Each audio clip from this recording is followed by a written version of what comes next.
Welcome to the inaugural episode of the Crypto Rundown, best crypto show out there, hands down. I'll be discussing the hottest stories that come out each week in a little more depth than you may be used to if you've seen any of my shorts. Again, this is the first episode. Go easy on me. We'll see how it goes. I wanted to kick off with Pudgy Penguins. And what actually got my attention recently was I stumbled across their Instagram page, and it's fire. They have these animated videos of these two cute penguins doing cute penguin stuff, and it's just perfect.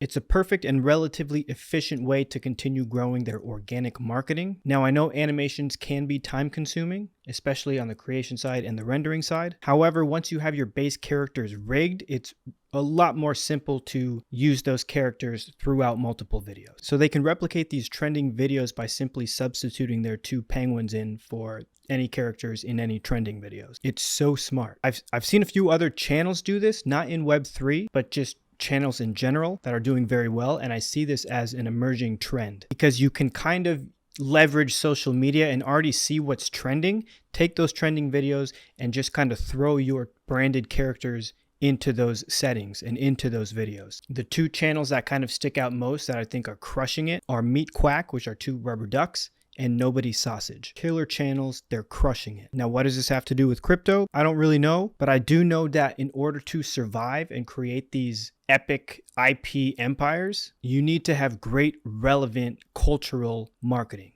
And the Pudgy Penguins Instagram page is a banger. We also know that they have plush toys out at Walmart. Their website is a lot of fun. They have Lil Pudgies, which are now cross-chain assets. They just look like they're doing everything right. They're also about to flip the Bored Apes in floor price. At the time of recording, they're sitting at 22.34 ETH compared to Bored Apes 23 ETH. So like they're right there. And for as much as I dislike a few of the influencers who were shilling it early, I gotta give props to Pudgy Penguins. And I think they're the example of how to build a brand in Web3 and scale it beyond. What's up, guys? A quick break from the show to talk about our sponsors. This episode is brought to you by me. I mean, it potentially could be brought to you by Think Energy Bar, an excellent high protein snack for you to enjoy on the go. Or it could be brought to you by Celsius, a delicious energy drink for you to drink on the go while you're trading long hours during the bull market. Or it could be brought to you by your brand. Maybe you're a crypto tax company, maybe you're an exchange, maybe you're an NFT project, but you could be right here with me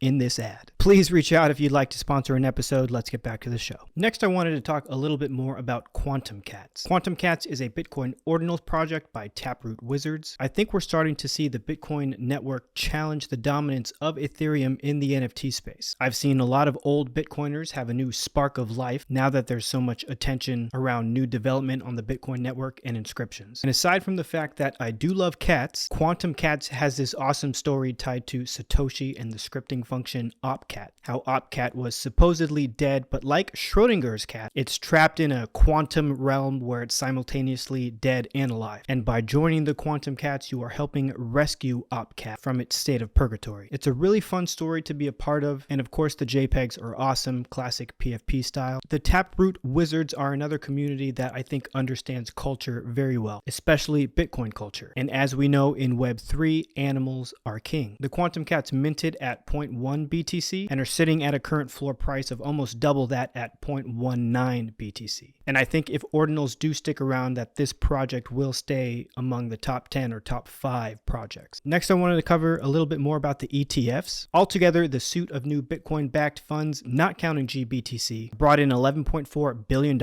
in capital inflows in the past 5 weeks. I wanted to throw out a couple additional numbers. Spot ETFs had accumulated 258,770 Bitcoin as of Friday morning. This is per BitMEX research. At 52,100 per coin, that's $13.48 billion held by the ETFs, 2.08 billion more than the value that has flowed into these funds to date. I think this is astonishing. There's people arguing that these ETFs have nothing to do with price action, and I think that's ridiculous. I'm not sure if people understand that when inflows come into the ETFs, these funds literally have to purchase spot BTC from exchanges and custody them. So I don't understand. I think the people claiming it has no impact that are just sort of lost in this thought that crypto still exists outside of traditional finance, and maybe it hits some sort of nerve or emotion that they wish they accumulated more because they know they had 12 years to do so. But I don't know, I'm just speculating here on mindsets. Anyway, I think because crypto is so hyper vigilant on like what's next, take for instance the ETH spot ETF, we sort of gloss over and forget about very important and relevant information. And the last topic I wanted to cover on this first episode is Michael Saylor and Microstrategy. According to the company's most recent investor presentation, Microstrategy at the end of January held 190,000 Bitcoins, purchased for a total of $5.93 billion at an average price of $31,224 per coin. In December last year, the company was sitting on a profit of $2 billion,